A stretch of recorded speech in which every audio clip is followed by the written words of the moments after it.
श्री नरेंद्र जी, राज्य सरकार में मंत्री श्रीमान दयानंद जी, श्रीमती कुंडा जी, श्रीमान राजेंद्र जी, बेटी बचाओ बेटी पढ़ाओ मिशन के कन्वीनर श्रीमान राजेंद्र फड़के जी, श्रीमान अनिल होबले जी, सदानंद तानवड़े जी, प्रकाश वेलीपे जी और विशाल संख्या में पधारे हुए प्यारे भाई और बहनों,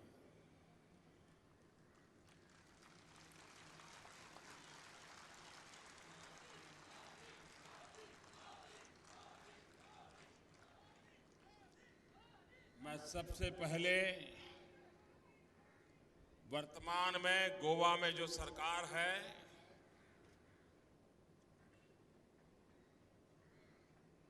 उस सरकार को बधाई देना चाहता हूं,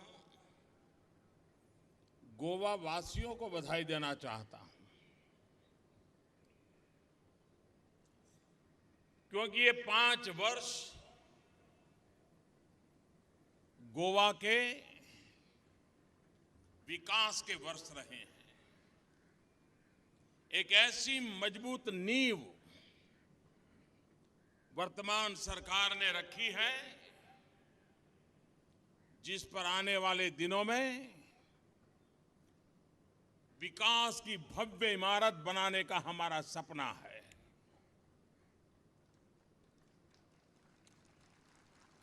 कुछ महीने पहले एक मैगजीन ने पूरे देश का सर्वे किया और उन्होंने पाया कि हिंदुस्तान में जितने भी छोटे राज्य हैं उन छोटे राज्यों में चमकता हुआ कोई सितारा है तो गोवा प्रदेश है। चाहे शिक्षा का मामला हो, सोशल इंफ्रास्ट्रक्चर की पहल हो, इंफ्रास्ट्रक्चर के काम हो, गोवा सरकार ने हिंदुस्तान के सिर्फ छोटे नहीं बड़े बड़े राज्यों को भी सबक सीखने के लिए प्रेरित किया है। ये काम गोवा ने करके दिखाया।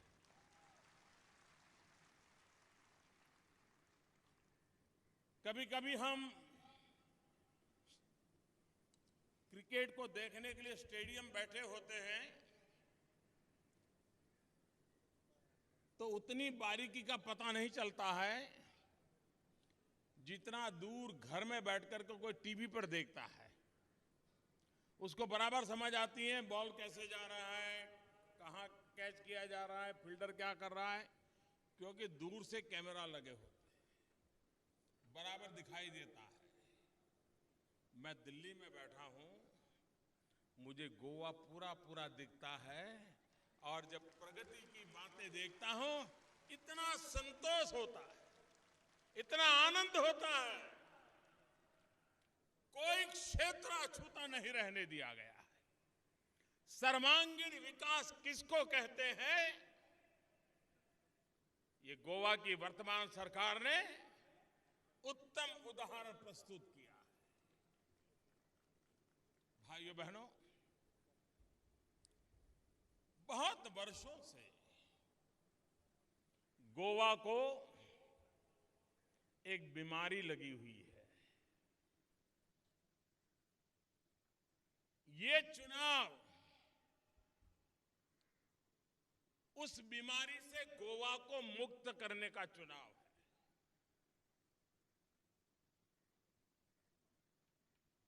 कौन सी बीमारी है? सबसे बड़ी बीमारी है अस्थिरता। अस्थिरता ने राजनीतिक उठापटक ने, राजनीतिक खरीद बिक्री ने गोवा की सारी बातों को पीछे रख दिया।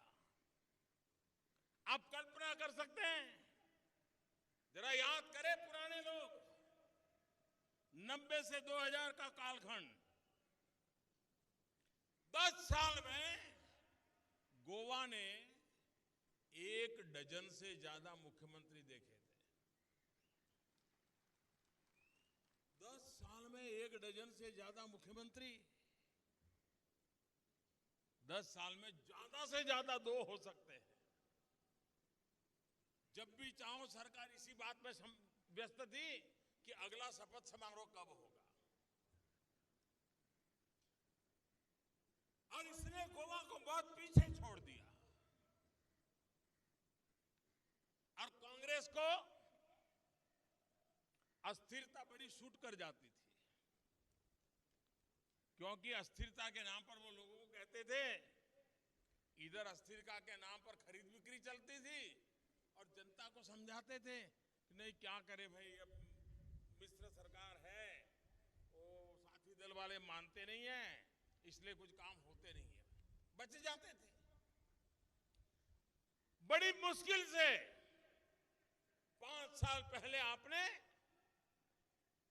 स्थिर सरकार देने का एक प्रामाणिक प्रयास किया। गोवा के नागरिक इस बात को समझ गए,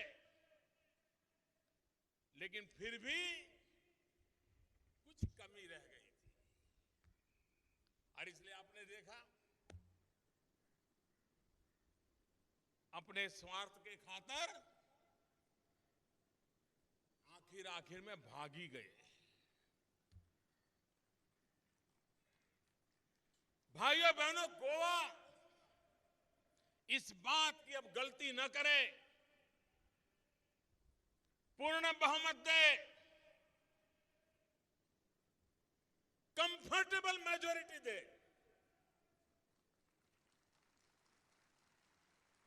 मैं आपको वादा करता हूं, अगर आप हमें कंफर्टेबल मेजॉरिटी देंगे, हम गोवा को हिंदुस्तान का सबसे कंफर्टेबल स्टेट बना देंगे।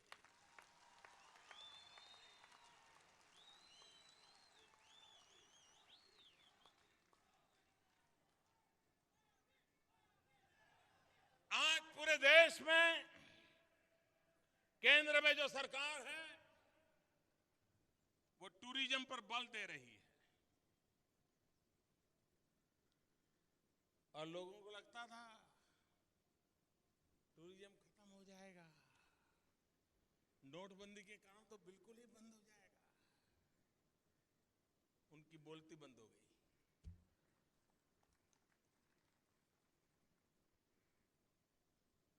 दिवाली के बाद भी टूरिज्म में बढ़ोतरी होती गई। आप मुझे बताइए, हिंदुस्तान में टूरिज्म बढ़ता है, हिंदुस्तान में विदेश के टूरिस्ट आते हैं, सबसे ज्यादा लाभ किसको मिलता है? जरा बोलिए ना, किसको लाभ मिलता है? दुनिया भर के टूरिस्ट कहां आना पसंद करते हैं?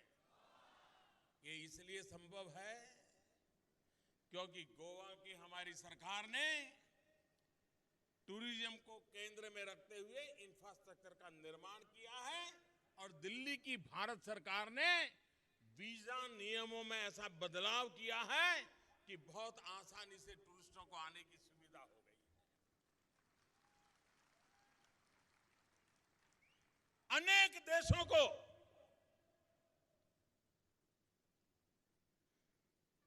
अराइवल वीजा देने की शुरुआत कर दी, अनेक देशों को ऑनलाइन ई वीजा देने की जरूरत कर दी। टूरिस्ट को यह सुविधाएं अच्छी लगती है, और इसका सीधा सीधा लाभ अगर किसी ने उठाया है तो गोवा की जनता ने, गोवा की सरकार ने उठाया है, और आने वाले दिनों में भी। टूरिज्म के लिए पहले क्या होता था, सिर्फ टीवी पे एडवर्टाइजमेंट आ जाए तो उनको लगता था कि टूरिज्म बढ़ जाएगा। अब हिंदुस्तान में ही आप एडवर्टाइजमेंट दिखाते रहोगे, कलाकारों को लाकर के दिखा दोगे, तो विदेश का टूरिस्ट आएगा क्या?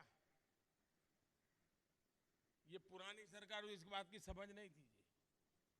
वो यहां पर टीवी पे खर्चा करते थे। अगर टूरिज्म बढ़ाना है तो विदेशों में ताकत लगानी होती है, विदेशों से आने वाले लोगों की संख्या बढ़ानी होती है, विदेशों से आने वाले लोगों को प्रेरित करना होता है। हमने हमारा पूरा फोकस सरकार की इस नीति को बदल दिया और टूरिस्ट कैसे ज्यादा आए, विदेश के टूरिस्ट कैसे आए, उस पर बल दिया और राज्यों को प्रेरित किया कि जो आए वो ज्यादा दिन रुके कैसे, इसके लिए आप काम करो। ऐसा मेलजोल के साथ चल रहा है कि आज देश में टूरिज्म तेज गति से बढ़ रहा है और उस टूरिज्म का लाभ सबसे ज्यादा गोवा को मिलता है। टूरिज्म एक ऐसा क्षेत्र है जिसमें सबसे कम पूंजी निवेश के भी आगे बढ़ाया जा सकता है। कम इन्वेस्टमेंट में ज्यादा रोजगार की संभावना टूरिज्म में होती है। हर कोई कमाता है, रिक्शा वाला कमाएगा, गेस्ट हाउस वाला कमाएगा, नाउवा वाला कमाएगा, टूरिस्ट गाइड कमाएगा, चाय बेचने वाला कमाएगा, बिस्किट बेचने वाला कमाएगा, चने ममरे बेचने वाला कमाएगा, गरीब से गरीब आदमी कमाता है। और इसलिए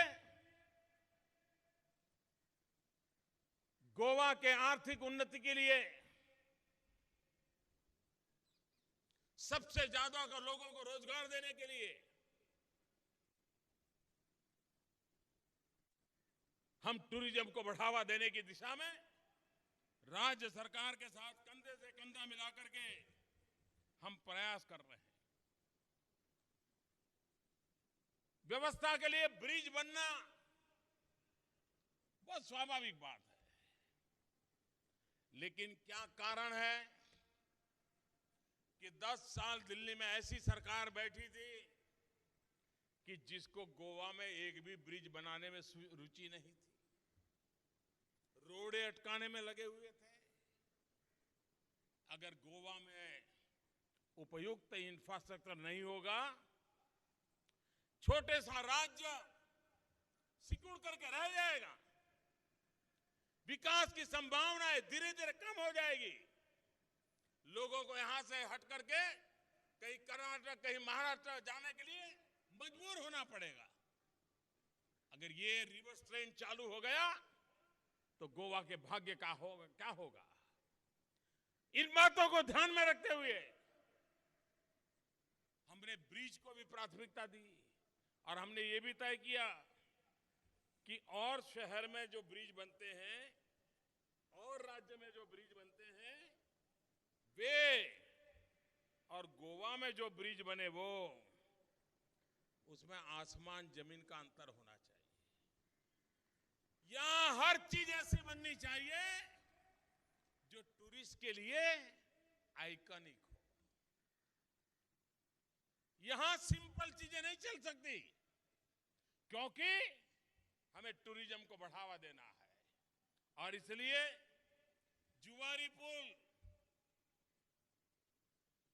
करीब करीब 1000 करोड़ का लागत, और 1000 करोड़ की लागत से एक ऐसा अद्भुत ब्रिज बनाने का काम चल रहा है जो पूरा गोवा के लिए एक नया आइकॉनिक नजराना जुड़ जाएगा। टूरिस्ट के लिए आकर्षण का केंद्र बनेगा, गोवा वासियों के लिए सुविधा का आधार बन जाएगा। भाइयों बहनों, मैं आज गर्व से कह सकता हूं, पिछले 50 वर्ष की सब सरकारों ने, केंद्र सरकारों ने 50 साल में जितनी मदद की है उससे ज्यादा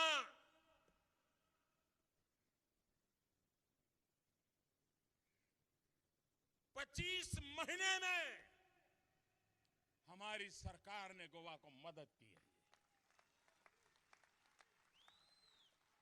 आप कल्पना कर सकते हैं, एक तरफ 50 साल का टोटल और दूसरी तरफ 25 महीने का टोटल। ये गति है हमारी, ये हमारी दिशा है। और इसलिए भाइयों बहनों, मैं गोवा वासियों से आज विशेष आग्रह करने आया हूं। 4 तारीख को हम मतदान करेंगे और गोवा का एक दुर्भाग्य है, यहां अच्छा करने का उमंग वाले नेताओं से ज्यादा दूसरे का बुरा करने में आनंद आने वाले नेताओं की संख्या ज्यादा है। उनको इस बात में आनंद नहीं आता कि भाई चलो गोवा का भला हो, ये भी नहीं है कि मैं कुछ अच्छा करूंगा। उनका तो यही है, मैं मरूं तो मरूं लेकिन तुझे न छोड़ू। मेरे गोवा वासी, ये जो वोट कटाऊ लोग हैं ना, वोट काटने वाले लोग, ये लोकतंत्र का जेब काट लेते हैं। ये लोकतंत्र के जेब कतरे हैं और लोकतंत्र के जो जेब कतरे होते हैं वो किसी के लिए भला नहीं चाहते हैं। वो सिर्फ वोट काट काट करके लोकतंत्र की जेब काट लेते हैं और लोकतंत्र को नीचा दिखाने का, लोकतंत्र को वीक करने का प्रयास करते हैं। कभी कभी ऐसा भी होता है, कुछ लोग, जैसे 1 तारीख को बजट आने वाला है भारत सरकार का, कुछ पार्टियां अभी से बैठी हैं, कुछ इकोनॉमिस्ट को बुला रहे हैं, कुछ लिखने पढ़ने वालों को बुला रहे हैं और अभी से ड्राफ्ट बना रहे हैं कि 1 तारीख को भारत सरकार का बजट आएगा। अभी तो बजट आया नहीं है, बजट में क्या आने वाला है उनको पता नहीं है, लेकिन अभी से ड्राफ्ट बना रहे हैं कि जैसे ही बजट पूरा हो हम ऐसा कैसा हमला कर दें ताकि गोवा में भी मैसेज चला जाए, पंजाब में भी मैसेज चला जाए, उत्तर प्रदेश भी मैसेज चला जाए, उत्तराखंड मैसेज चला जाए, मणिपुर मैसेज चला जाए। उसके लिए कागज पर अभी से ड्राफ्टिंग कर रहे हैं।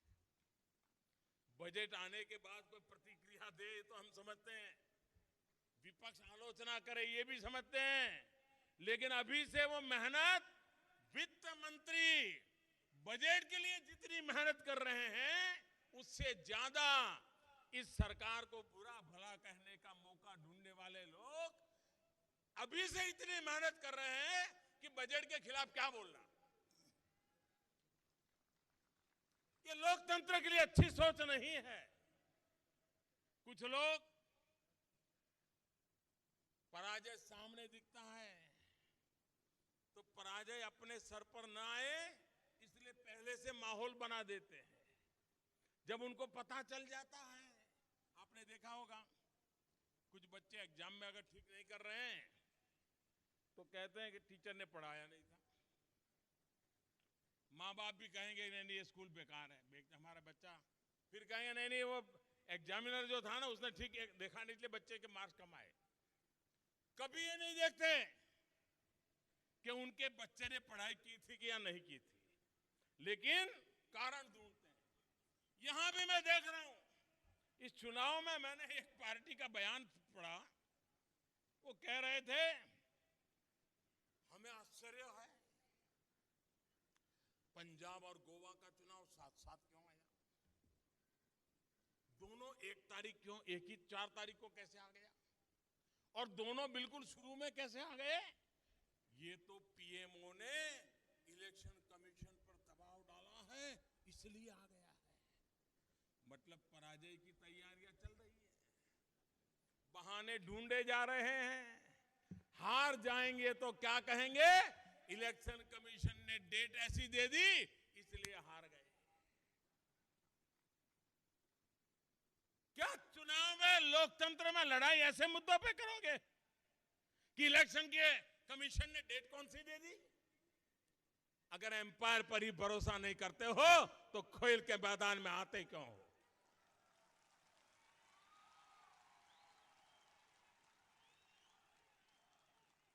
लोकतंत्र है, हमें व्यवस्थाओं को स्वीकार करना होता है,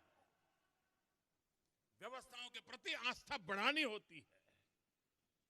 अगर व्यवस्थाओं पर आस्था तोड़ देंगे तो सामान्य व्यक्ति का विश्वास डिग जाएगा। लेकिन भाइयों बहनों, राजनीति को इतने नीचे स्तर पर ले जाने का प्रयास हो रहा है कि जिसके कारण सार्वजनिक जीवन के मूल्य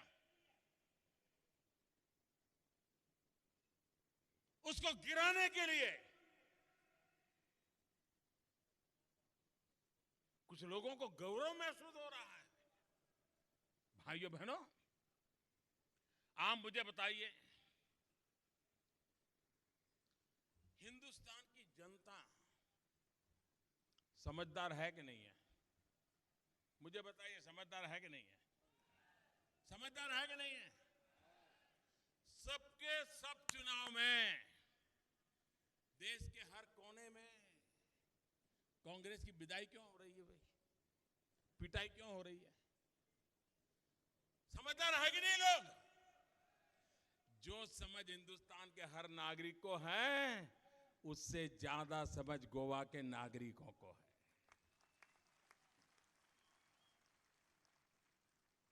गोवा का नागरिक कांग्रेस के कुशासन को देख चुका है,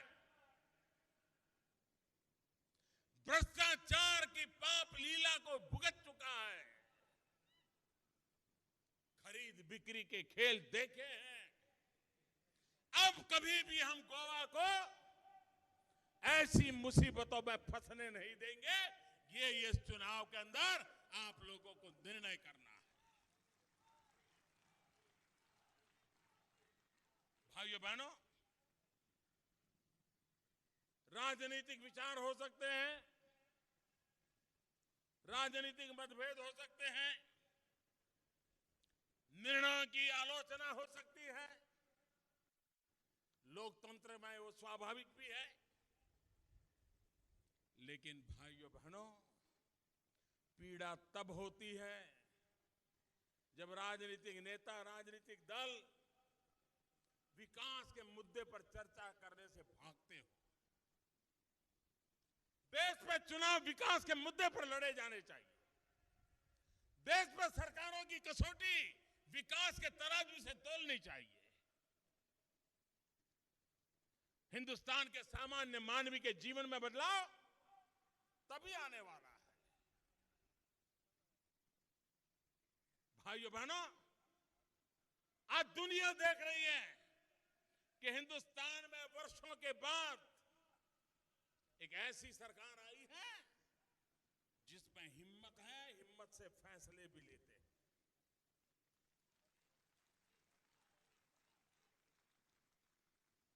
आप मुझे बताइए, पूरी दुनिया में, मैं आपसे जवाब चाहता हूं, आज पूरी दुनिया में हिंदुस्तान का जय जयकार हो रहा है कि नहीं हो रहा है? हिंदुस्तान का जय जयकार हो रहा है कि नहीं हो रहा है? अमेरिका में हो रहा है कि नहीं हो रहा है? जापान में हो रहा है कि नहीं हो रहा है? चीन में हो रहा है कि नहीं हो रहा है? श्रीलंका में हो रहा है कि नहीं हो रहा है? नेपाल में हो रहा है कि नहीं हो रहा है? भाइयों बहनों, ये जय जयकार क्यों हो रहा है? क्या कारण है? क्या कारण है जय जयकार हो रहा है? पूरी ताकत से बताइए, क्या कारण है जय जयकार हो रहा है? मोदी के कारण नहीं हो रहा है। ये जय जयकार हो रहा है 125 करोड़ हिंदुस्तान वासियों ने 30 साल के बाद पूर्ण बहुमत वाली सरकार चुनी। अगर दिल्ली में अस्थिर सरकार होती तो आज विश्व हिंदुस्तान की तरफ जिस प्रकार से देख रहा है, नहीं देखता। क्या गोवा में भी कंफर्टेबल मेजॉरिटी के साथ स्थिर सरकार बननी चाहिए कि नहीं बननी चाहिए? बननी चाहिए कि नहीं बननी चाहिए? पूरे हिंदुस्तान में गोवा का डंका बजना चाहिए कि नहीं बजना चाहिए? हिंदुस्तान के हर कोने में गोवा का जय जयकार होना चाहिए कि नहीं होना चाहिए?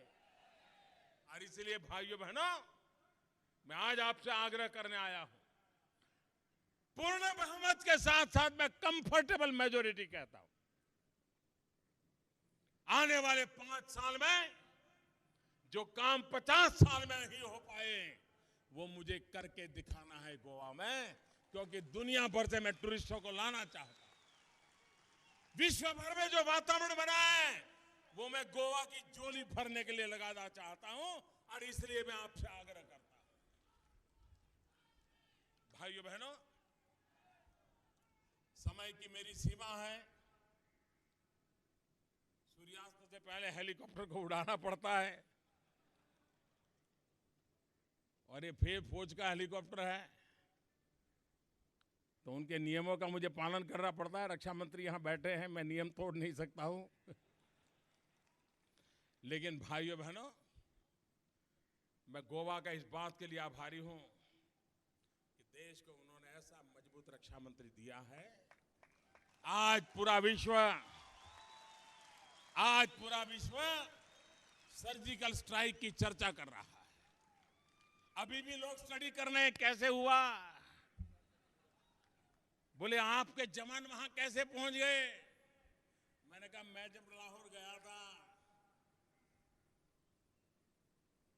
दिन में गया था,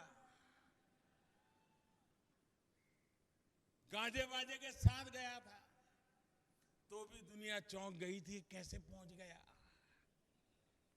मैंने कहा भाई, अगर हिंदुस्तान एक बार ठान लेता है तो उसके जवान पराक्रम करके दिखाते हैं, देश की शान बढ़ा देते हैं।